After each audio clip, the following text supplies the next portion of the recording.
Texas loses their first game of the season, 30-15 to Georgia. Very disappointing outcome for the Texas Longhorns. Very disappointing showing for the Texas Longhorns. And we'll jump into some counting stats before I get into what was wrong, what I saw on this rewatch. Now, I just watched highlights because I could not find the whole game for whatever reason. No one has that up on YouTube right now. And I would love to get in the all 22. And some people do have some all 22 footage we will talk about because I do think it helps solve the Quinn Ewers issue. And actually, let's address that first. So there was some Quinn Ewers news that came out today. It was fake. 247 had put out, he's going to opt out, not going to happen. They were hacked. Someone put that out. It's very weird that someone chose him. I guess it's just because of what just happened and the question with him and Arch Manning. Steve Sarkisian said today, Quinn Ewers is their starter, and he's going to be the starter. I'm not surprised by that. But now let's get into these stats. Let's start out with Texas. Quinn Ewers, 25 of 43, 211 yards and 2 touchdowns. Like 190 something of that came in the second half. He only had 17 yards passing in the first half. He actually had net negative yardage in the first half because of sacks and turnovers. Quintravious Wisner, Trey Wisner, 15 carries for 52 yards, 3.5 average. Overall, not good enough. And then if you get rid of the sacks and you just go by the carries by the running backs, 17 carries for 64 yards. That is 3.76 yards per carry. Again, abysmal. And we talk about this. This was my biggest issue for this team. And I got called an idiot in that video by Mississippi State, or after the Mississippi State game. Well, I was right. And it reared its ugly head in this game. I would have rather been wrong. I would have rather run it down Georgia's throat and we won the game. But I was right. Matthew Golden, 3 receptions, 77 yards. I was very impressed with his fight and his effort in the second half of that game. He really showed up, especially with Isaiah Bond being hurt. Gunnar Helm, need to get him the ball more, especially in the first half. 6 receptions, 62 yards for him. And then Jaden Blue, who did not have a carry the whole night, but did have 7 catches for 48 yards. The defense as a whole, Michael Taft, Latham Wood, played a really good game at the safety position. 9 tackles for him. He was the leading tackler. And then Anthony Hill, all over the place, 8 tackles, 1 sack, 1.5 tackles for loss. He's an All-American linebacker at this point. He's been amazing. I expected the All-American linebacker to be next year for him. I think he's going to be an All-American linebacker this year. This guy's going to be a top 10 pick when he goes into the draft next year. He's phenomenal. 1 sack, 4 tackles for loss. And that was my only bugaboo with the defense.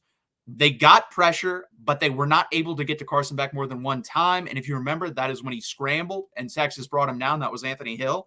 Carson Beck, not a good night for him.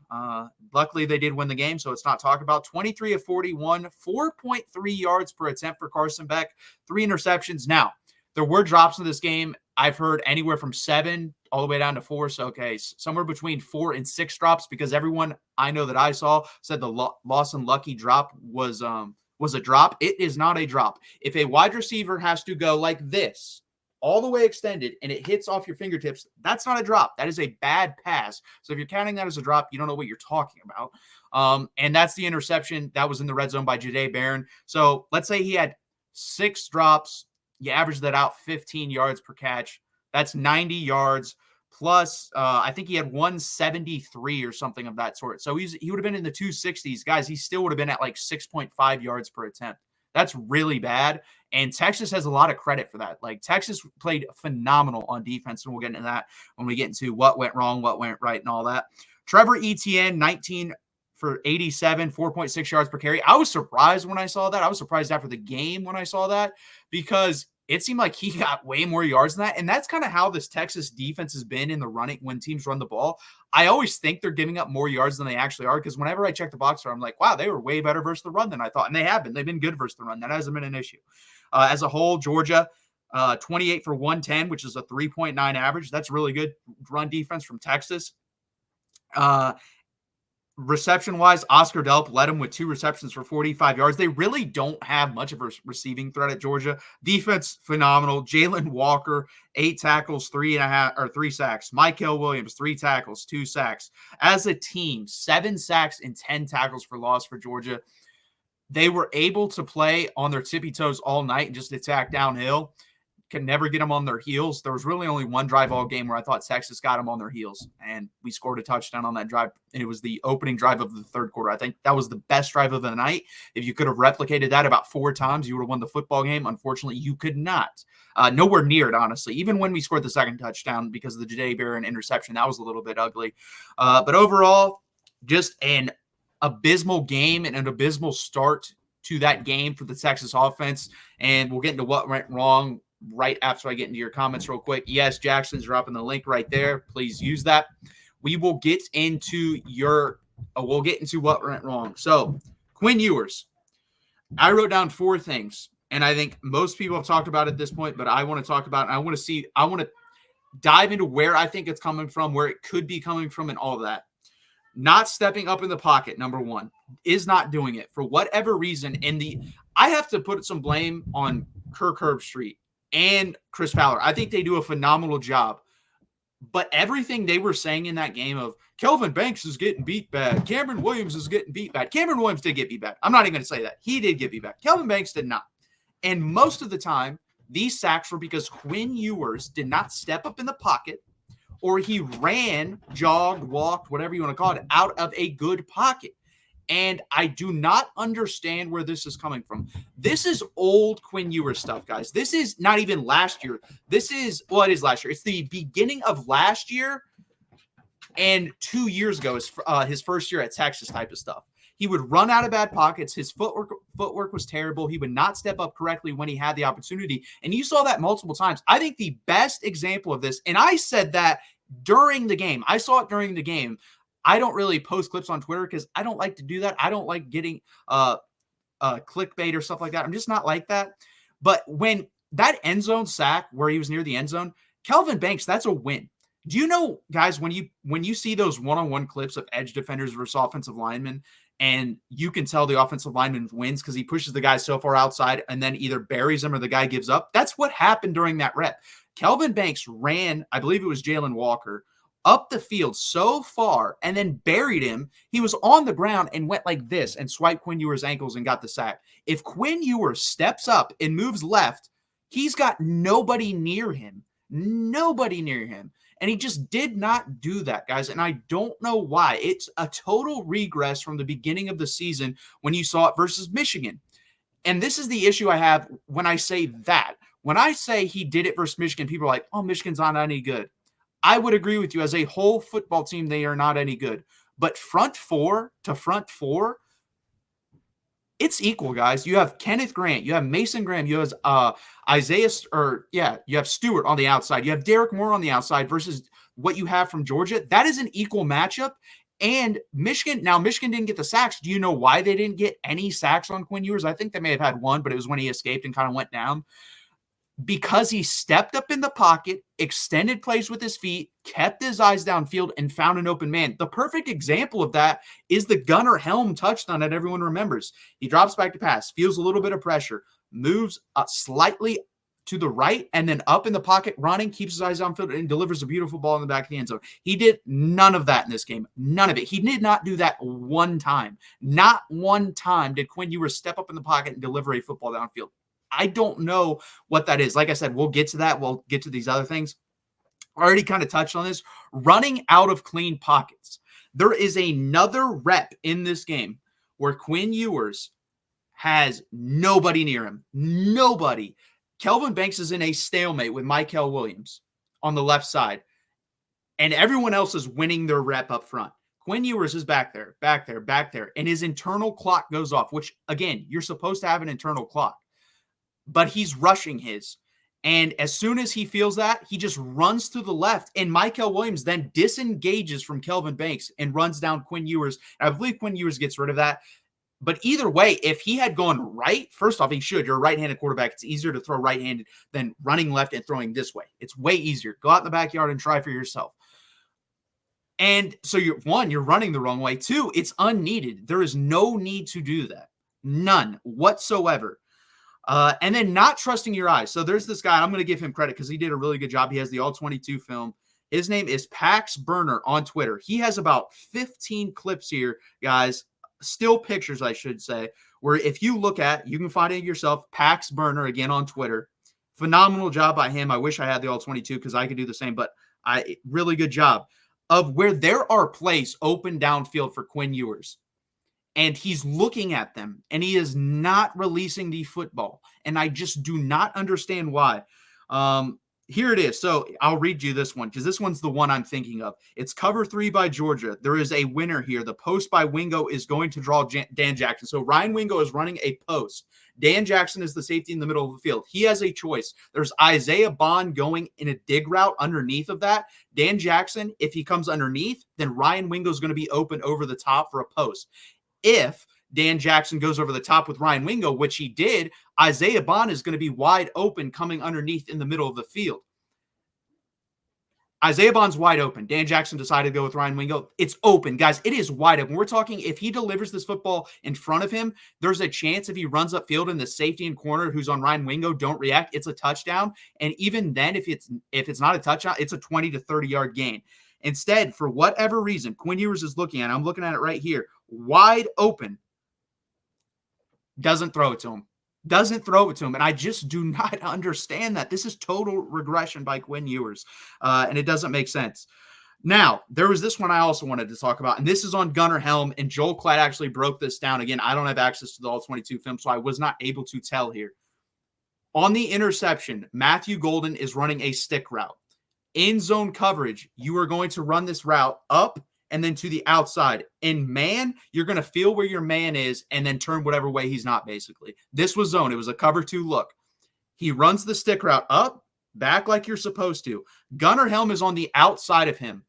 In this situation, Gunnar Helm is supposed to take outside leverage, so the cover 2 guy underneath, instead of turning inside to look at the stick route, has to turn outside first, run with him a bit, and then he'll turn back inside, which makes the stick open. Gunnar Helm takes it inside instead of outside, which allows the guy in cover 2. He never has to turn.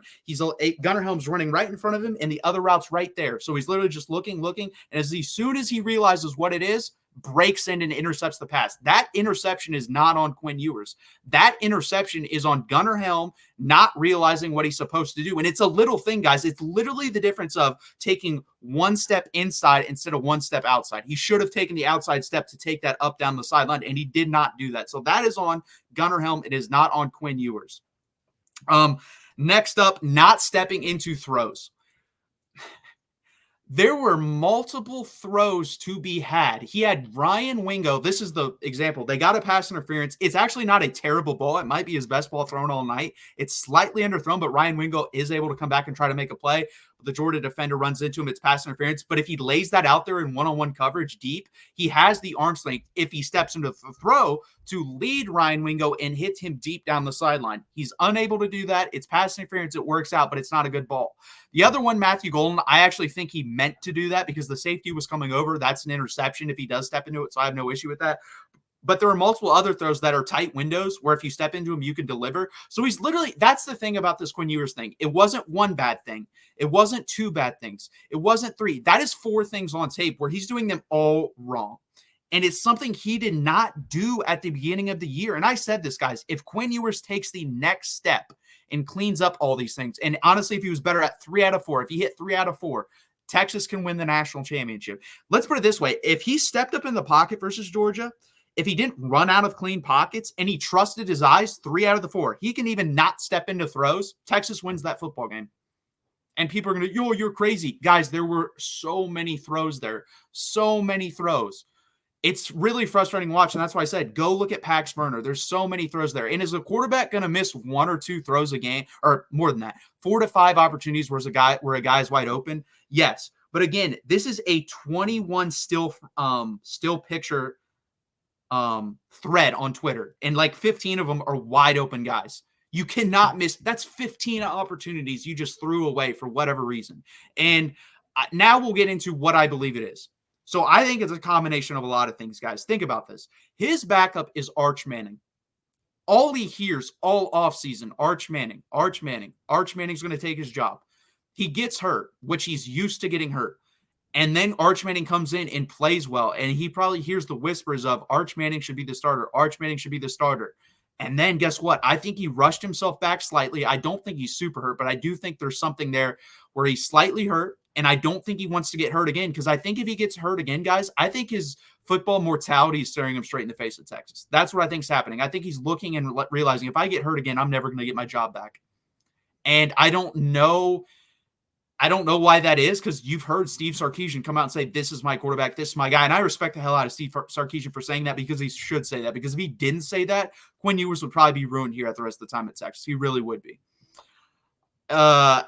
I think it's a combination of, like I said, slightly being hurt, knowing who your backup is, and then not wanting to get hurt again. Because let's be honest here, guys, if you step into certain throws and something goes wrong and someone lands on your leg, you're probably out for the season. You probably tore something in your knee. But and then also I think it's a lack of confidence issue. Quinn Ewers is not a confident human being. I never met the guy, but you can tell when someone's confident by the body language they provide. When you go out in public, you can tell who's confident and who's not. And Quinn Ewers has been working on that. And that's where I thought the more confident Quinn has gotten, the better he's played on the field. And I thought he was working and getting better than that. And I think it's all started to crash down again. And can it be fixed? Yes. I don't know how quickly it can be fixed. I just don't. And I think that this is why this Vanderbilt game is a very important game to me for multiple different things, but especially that one. Because if he cannot fix his confidence and we have to go to Arch Manning, that puts a cap on this team. This team will not win a national championship with Arch Manning at quarterback. Guys, Arch Manning refuses to check the football down. Refuses. When he came in the game, he had Matthew Golden wide open. Wider than any of the throws Quinn honestly turned down. Way wider than that. And he chose to go to Ryan Wingo. When they were running the same route, it's a levels concept. He just decided to go to Ryan Wingo instead of Matthew Golden. And that is frustrating to me. He just refuses to take the check down. We're not winning a national championship. And people saying Arch Manning's better for that game. Yes, Arch Manning would have gotten more rushing yards. Arch Manning would have run out of more sacks. I'm telling you right now, he would turn the ball over a lot more than Quinn Ewers did. A lot more. People can laugh at that. That's what would have happened. I'm letting you know that right now. We can only win a national championship if Quinn Ewers gets his early season type groove back. If that does not happen, this team's not winning a national championship. I still think they make the playoff. And depending on seeding, they might win the first game, but after that, they're gone. That's where we're at right now, guys. So we just talked about Quinn Ewers. We're still getting to the running game, and we'll talk about turnovers and stuff like that. But let's jump into your comments real quick. Victor Santiago, it might be the injury, but Quinn's main problem might be mental. The mental part of the game is the toughest. He has to overcome it himself. No one can know. 100%. There's nothing anyone can tell him, show him, or do with him to get that fixed. But I'm telling you, that's what's so frustrating is I saw it this year, and that's what's so damn frustrating. I saw it versus Michigan. I saw it early on. And again, the competition with this sort of stuff doesn't really matter, because if he's willing to move up in the pocket versus those teams, he should be able to do that versus other teams. Rob, I didn't say he misses passes. I'm saying he's missing wide open receivers with his eyes. Matthew Golden's running wide open. He decides to go in Ryan Wingo instead. If you saw the other games, he loves to push the ball down the field. He does not take the checkdowns. You cannot always push the ball down the field. The funny thing is, if you combine Arch Manning and Quinn Ewers right now, you'd have the perfect quarterback. Arch has better body language, mental side of the game, and better footwork. But I would love to have some check down Charlie more in Arch Manning, because he just refuses to do that. The body language thing is overplayed, not as important as people think. You're just wrong. Just completely wrong on that. I just disagree with that. Watch the guy on the sideline when he got benched, guys. He hangs his head. He had the little confidence he had was basically over. And I'm glad we put him back in the game, because if we don't put him back in the game, I don't think he ever gets any sort of confidence back here at Texas. I just don't. And now I will say this. This is the first time probably since he was 14 or 15 years old, he's been challenged. He's been the golden boy since he's been a sophomore, junior in high school. And everyone's been kissing his ass and telling him how good he is and that they want him. This is the first time he was benched and had to look at himself probably in the mirror and be like, damn, man, this could really end for me, and it could end ugly. So it's going to be interesting. I agree. I don't disagree. I'm not disagreeing with that. But this is why it's so cool. We're playing a team this week where if we play that first half like we do versus Georgia, they're still probably not going to beat us. Listen, Vanderbilt's a nice football team. They're not that good. They're okay. They're not that good. That's what, guys, we're favored by 19 points for a reason. And people are going to say, oh my God, they beat Alabama. Guys, that was a one-off opportunity that happened. It happens once every 50 years. It happens. So I'm really not that concerned about it. But I agree. That's why it's the perfect game. If he can get his confidence back in this game, you go into the bye week, and then you come out of the bye week, I think we'll be fine. If we don't do that this week, we'll see. That's all I'm going to say. We will see. On that blitz by the cornerback, Quinn had Golden wide open. He was looking at him, yet he never threw the ball to him. Yeah, so that was Sark said that today about Victor. He said that wasn't on Quinn. That was a protection issue. And Quinn's actually pretty good at setting protection. So I kind of agree with that. That one probably was on the offensive line because he seemed like, hey, they got me on the blind side. I'm good. So if Sark said it, I'm going to go with him. I knew I was going to get one of these. We might as well address it. Hunter, what a complete bottle throwing idiots. For those with eyes, we've seen this yours all along. What a complete. Okay. You're either not a Texas fan. I wasn't at the game. So dumb comment, but yeah. So I think that's more on the protection and not on Quinn, honestly, Victor. Now let's hit on this other issue real quick, guys, because it's just as serious in my eyes. It's not good at all. The running game. Jaden Blue had 0 carries in this game. Jaden Blue had 0 carries in this game. He had 7 touches. He had 7 catches. And shout out to Nash for putting this on Twitter. Everyone knows Nash Clips. Go check him out on Twitter. He did not post the full game, so I'm angry about him with that. But running percentage, the last 3 games in the first 20 to 25 minutes, so the amount of snaps that we were just running the football. Mississippi State, 22.2% of the time. Oklahoma, 38%. Georgia, 34.7%. That is unacceptable. We are not running the football enough. We are not committing to the run enough. And people are going to say, yes, we're not running the ball well enough to commit to it. Completely agree we're not running the ball well enough. Guys, when we played Alabama last year, we averaged, I believe, 3.2 yards per carry. Guess how many times we ran the football? 37. You were averaging 3.2 yards per carry, and you ran it 37 times. You passed it 38 times. That is a perfect balance. What does Quinn Ewers do best? He is great at anticipation and throwing when he knows where he's supposed to go. And he is great with his back turned to the defense and then play action. Why would we not run the football so we can establish that and help him out? So that part is on Sark. He's got to figure something out to be able to run the ball. And when we committed to the run, guess what else? That other drive coming out of halftime that I talked about was our best drive of the game. 4 of the 8 plays were running plays. So that is the formula to success with this team. You have to run the football. In my opinion, we should be about 55 pass, 45 run. Do I agree?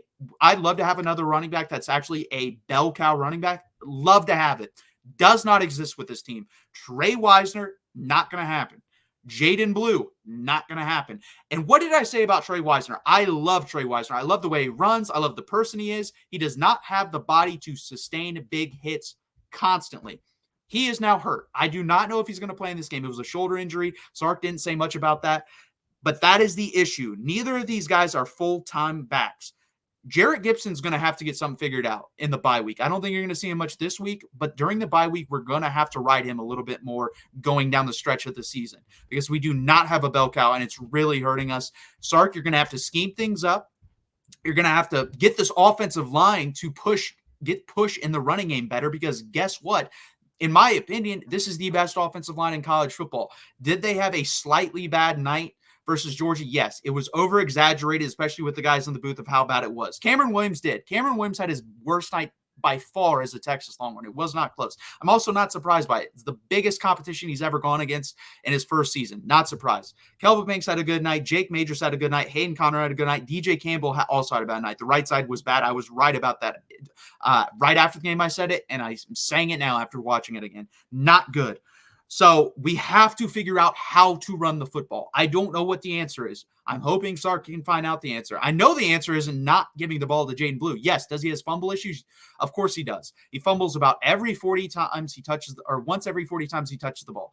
But we still need to give Jaden Blue 7 to 10 carries a game, and then give Trey Wisner 7 to 10 carries a game. So there, you're at, let's say you're at 20 there. Can we get Jarrett Gibson 5 to 7? And then Ryan Niblett 3 or 4? Ryan Niblett had the one run, did well, and then we never gave him the ball again. So it's like, just figure it out, man. You have to figure something out in this running game. Otherwise, if we're just going to rely on Quinn right now, just completely dropping back as many times as we did, 43 times in total with Arch Manning, 50 dropbacks, we're not winning it.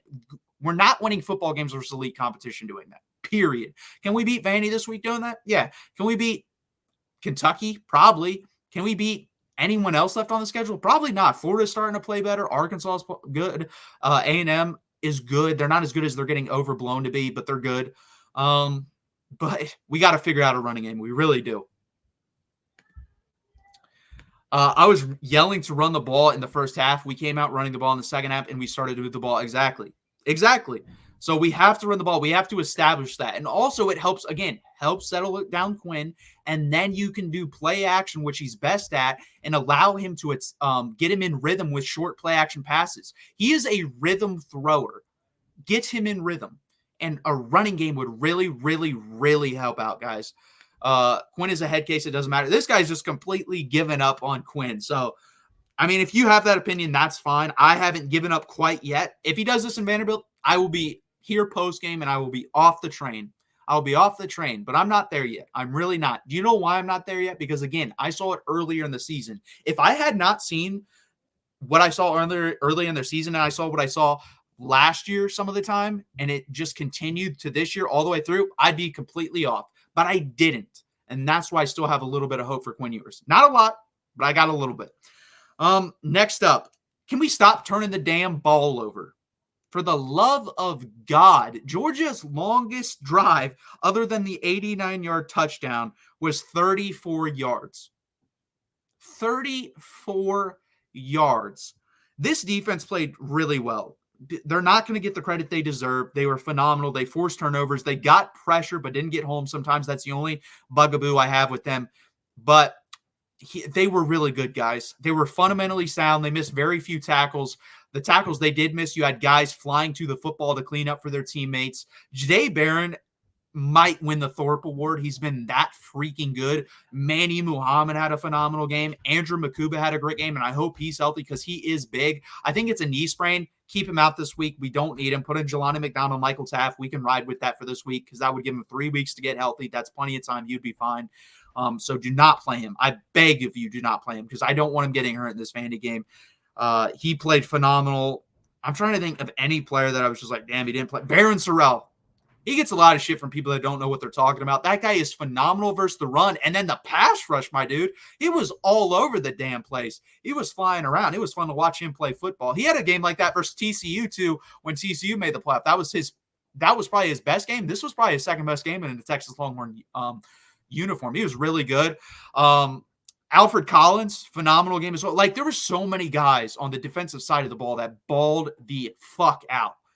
They were just great, man. I was thoroughly impressed. I was happy. There's really nothing I could say. Maybe get to the quarterback a little bit more. Like I said, that'd be nice. But you're getting pressure and affecting the quarterback, making him move around, which is always good, especially someone like Carson Beck.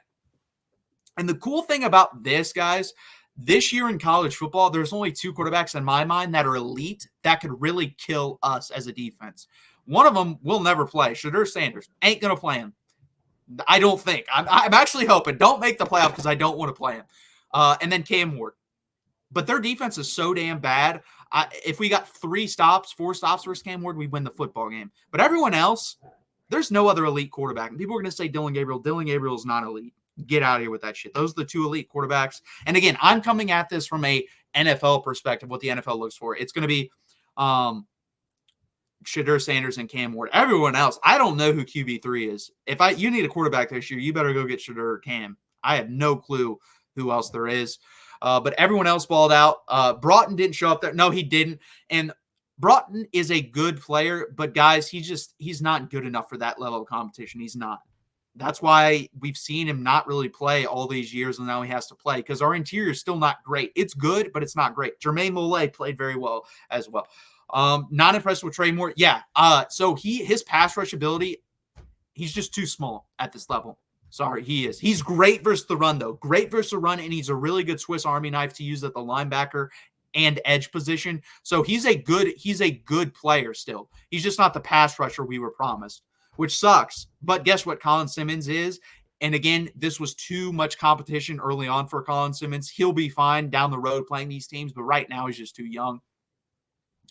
So sober October over. I respect that. I don't drink, but I completely understand that. That's why you pony up the NIL. Yes. Bingo. That is exactly why you pony up the NIL for Justice Terry. The problem is he comes from the state of the team we just played, and I told you guys it was a concern that he went to this game. I would have rather he gone to any other game because you basically gave him a free show to the team in state that kicked our ass. But if you pay enough money, that'll be good.